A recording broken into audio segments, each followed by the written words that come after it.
from the Digital Media Center on the campus of Southern Oregon University in Ashland, Oregon. This is Ramping Up Your English, an educational program for intermediate level English language learners. Here's your host for Ramping Up Your English, John Letts.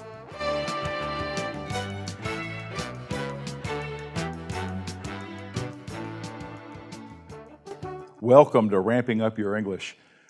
Winner of the Southern Oregon Television Award for Program of the Year and the award for Best Educational Program. I'm the host and producer, John Letts. Ramping Up Your English is an educational support program for intermediate English learners. It's a program for people from all language backgrounds. Ramping Up Your English is also for people of all ages. If you've already passed the beginning stages of learning English and want to reach higher levels of proficiency, this program is designed to meet your needs. See, we take a content-based approach to helping you reach higher levels of English proficiency. Our current thematic unit is animals. This is segment 1 of episode 63. In our last episode, we saw how some information when researching an animal's life cycle, including the fascinating life cycle of salmon.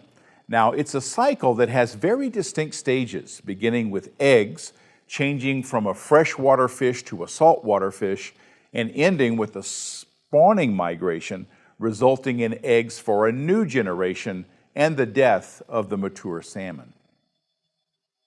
In the world of mammals, many offspring soon grow to be smaller copies of their parents long before they reach maturity.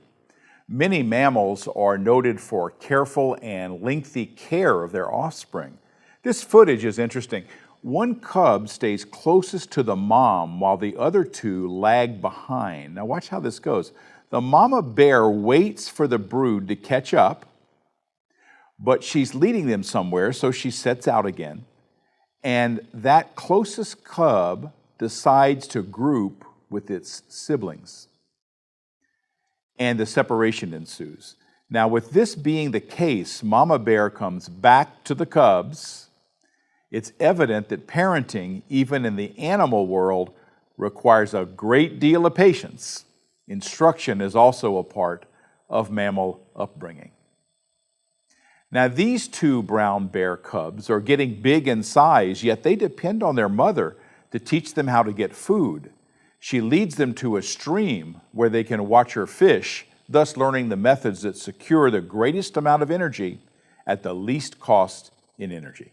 Many animals pass on their learning to their offspring. This mother baboon is teaching an essential skill to her baby. These social animals use grooming to form bonds with each other. The importance of those bonds goes far beyond individuals. Such activities preserve harmony in the group. So the lesson begins early in life of the offspring.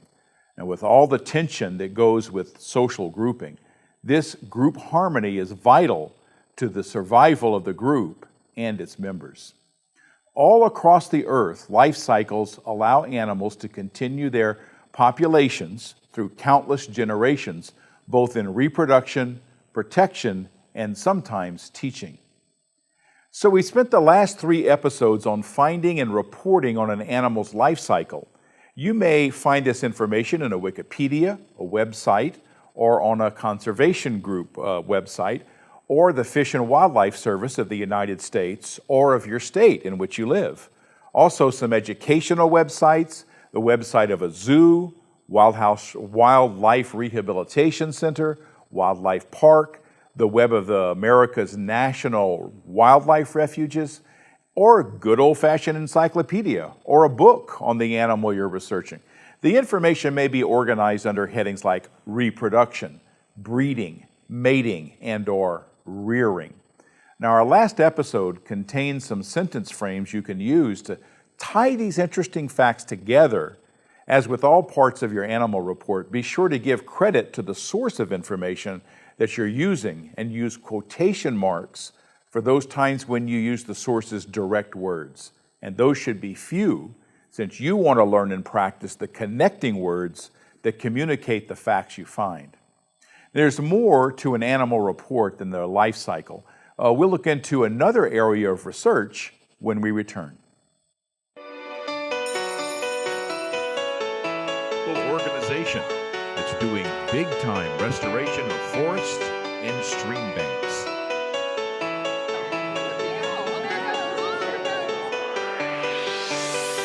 Hello, I'm John Letts, producer of Adventures in Education.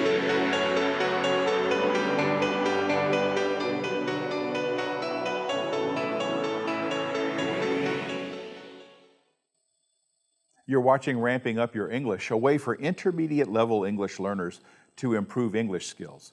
We take a content-based approach to improving English proficiency for those who are no longer at those beginning stages, beginning to learn English. This is segment 2 of episode 63. Let's review the elements we want in a report you're writing on your chosen animal. Now, we've already covered these elements in previous episodes: describing your animal, showing its classification, explaining where the animal is found, its range and distribution, describing the habitat it needs and the biomes where this habitat can be found. Now, we just did multiple episodes on life cycle. Today's episode will explore the diet of an animal. Now, we featured diet in our previous episode on African animals, but we have more to learn. We also want to include the subject's physical and behavior adaptations as well as its conservation status.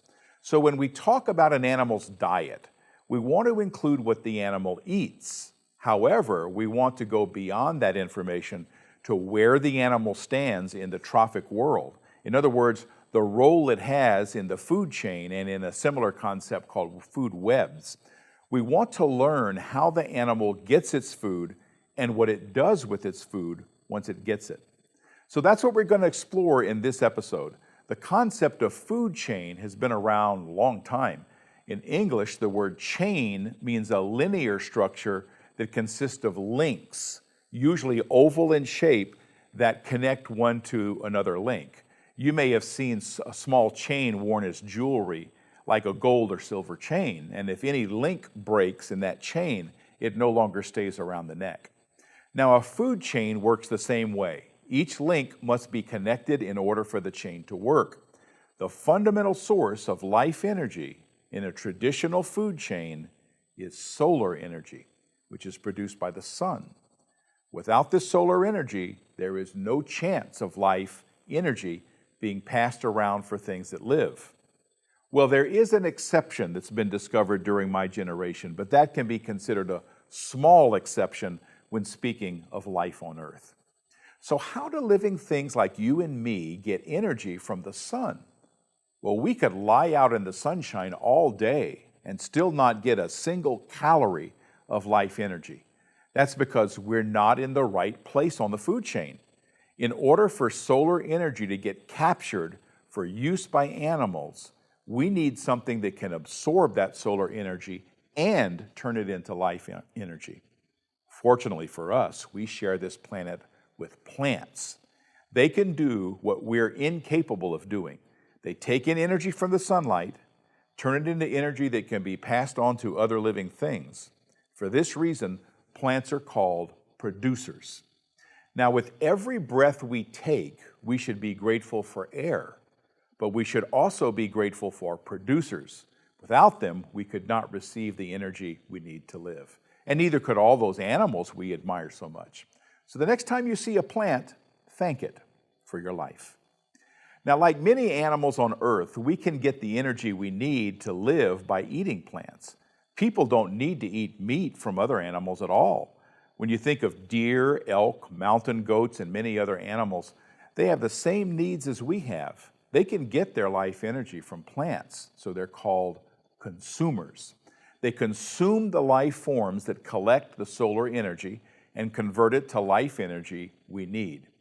Yet there are some animals that can't live on the energy produced by plants. The cheetah is a good example. It needs to eat another consumer to get its life energy that way. And most farm animals are consumers, getting their energy directly from plants. They are called primary consumers.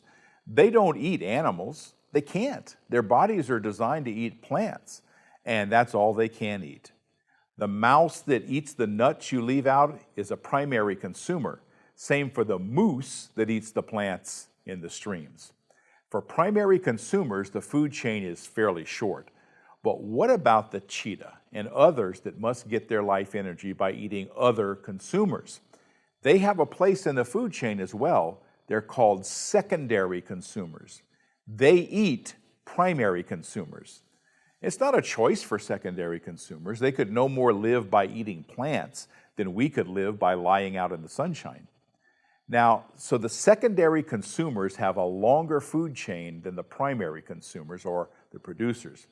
Now, what about animals that eat the primary consumers? Any idea what they're called? The answer is tertiary consumers. Their food chain is even longer. As we'll see, tertiary consumers are often found in an ocean environment. Now remember that life energy, the nutrition, comes from the food chain to the ultimate consumer. Now this animal would be described as at the top of the food chain. And since an animal would need to be a predator to be at the top of the food chain, it would also be described as an apex predator. Now, these names can help you report on the diet of your chosen subject, but there are some names to know as well. Now, remember the primary consumers, those that eat only plants? That animal that eats plants and their products like seeds, leaves, and nectar are called herbivores. If my report were on a deer or a moose, I would note that it's an herbivore. Now, you may be familiar with the word herb, a food derived from plants, and that can help you remember herbivore. What about those secondary and tertiary consumers, those animals that must get their life energy from eating other animals? Well, we have a word for those as well. They're called carnivores, which means meat eaters. Cheetahs, lions, and wolves all are carnivores. What about animals like bears and chimpanzees? They have a diet consisting of plants and animals. Remember when I said that people can live on plants alone? Well, they can, but most want to eat meat. Animals that can live off plants and animals are called omnivores. They can eat anything and get nutrition from their food. Now, some animals eat only certain other animals. Those are carnivores, yes, but it's that animal that only eats insects is called an insectivore. Those are mostly birds. So there are some words that you can use to report on the diet of the animal you're researching. In fact, you've likely encountered these words in your source material. A certain question comes to mind. How do we know what an animal eats, especially if it's nocturnal or just shy? Well, one way scientists research the diet of an animal is to collect its scat. So this is what scat is. So the scat is a substance that's excreted from the end of the animal's digestive system to jettison the undigested food. It's the animal's poop. Now, this is some scat I collected when hiking in southern Oregon near Ashland. It appears to be the scat of a coyote or perhaps some other carnivore. Now, how can I tell? Look at the fur in this scat as I pull it apart. A well-trained wildlife biologist would see not only the fur that we see in this scat, but would be able to better tell you what animal it is. Now, I am not a biologist, so I can only guess. So I found scat from animals I've never got to see on the trail. Some large scat told me that a bear was on the trail and that it was eating a lot of apples. Weasels leave their scat on a rock in the middle of the trail to announce their presence. Now, there seems to always be some fur or something fishy in their scat. When you collect scat, be sure to secure it in a plastic bag and wash your hands well when you get back home. Now, one of the best sources of learning about food chains is this book. It's called Quien Come Qué. That's Spanish for who eats what. Although I don't have an English version of this book, it's well enough illustrated that it can be understood in any language.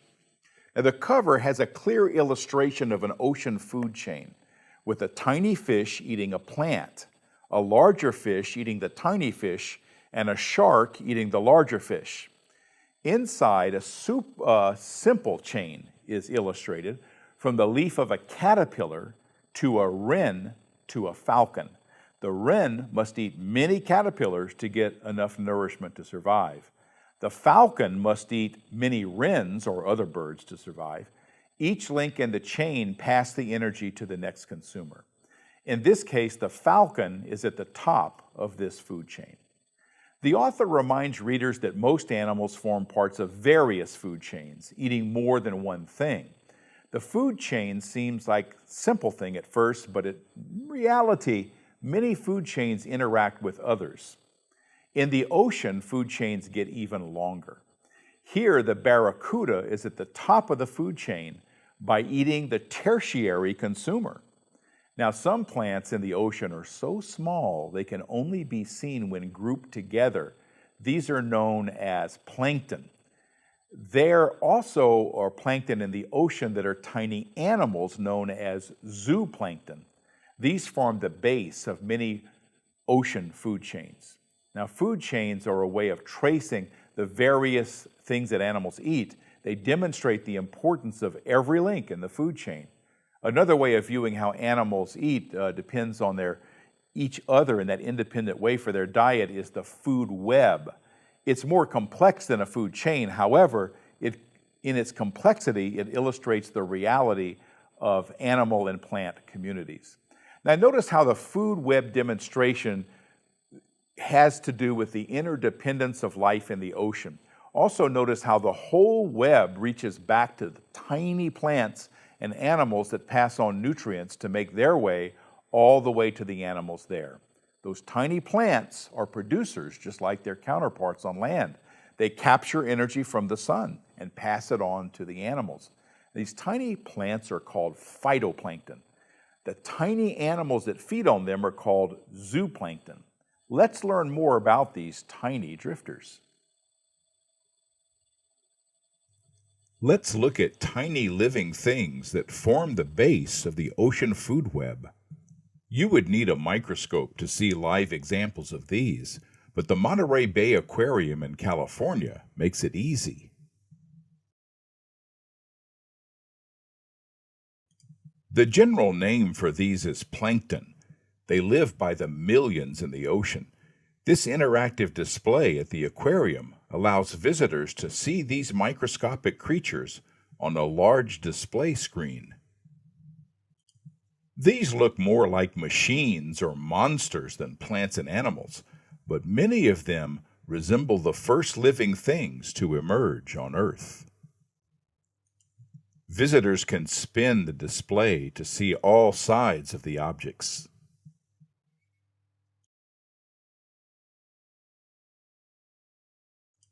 Can you guess what this object is? As an example of zooplankton, we know it's an animal, but at which stage of its life?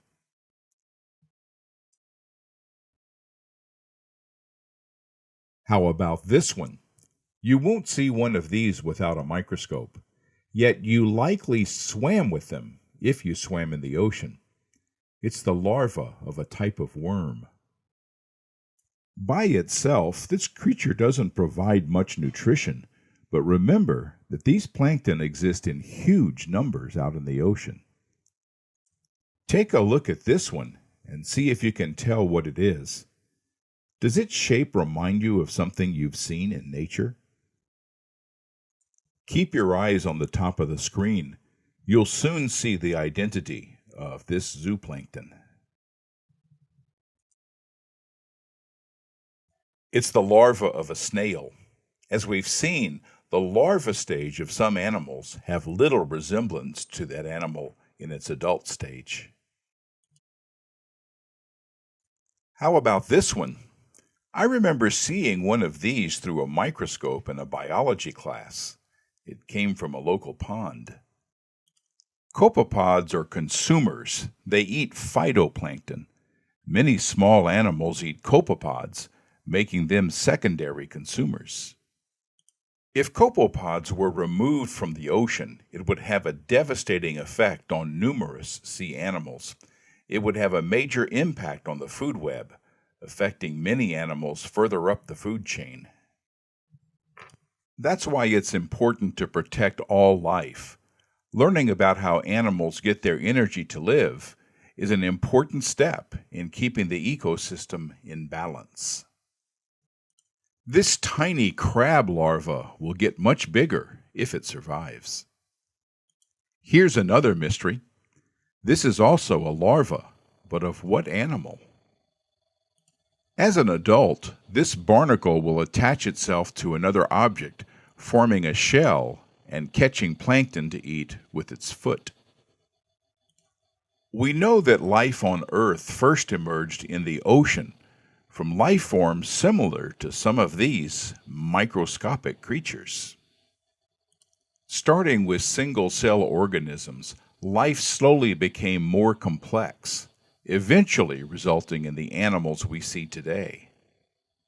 Single cells cooperated with other single cells to form some of the strange-looking plankton we've seen today. Even as more complex life forms, plankton are essential to powering the great diversity of life we see in the oceans. Seen from all sides, we can learn to appreciate these fascinating organisms. You're watching Ramping Up Your English. This is segment 3 of episode 63.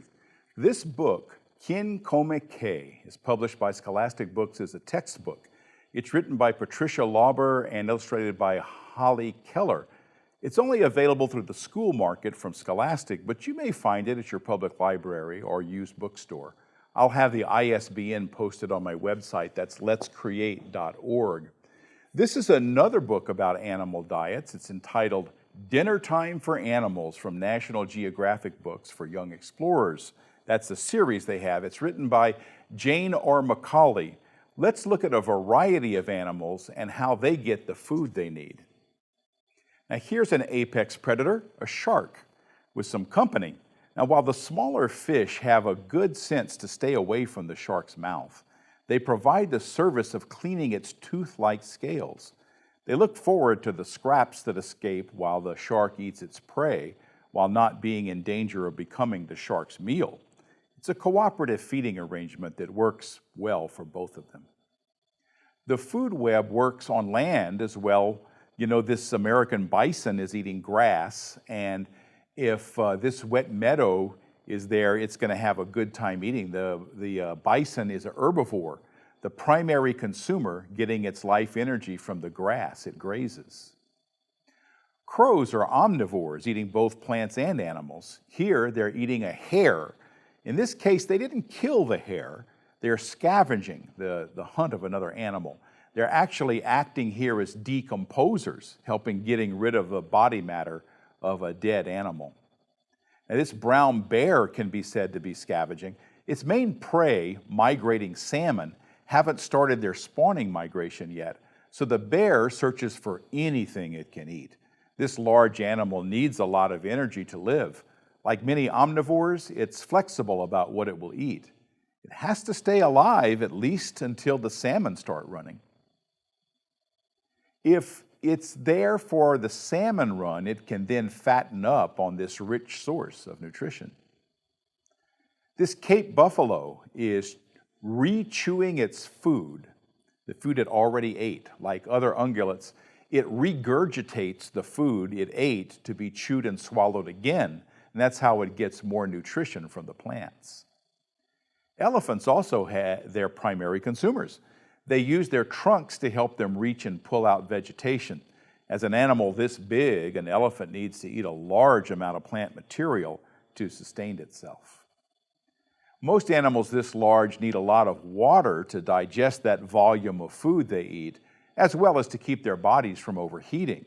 Now, while water doesn't provide the same life energy that food does, it's nonetheless critical to staying alive.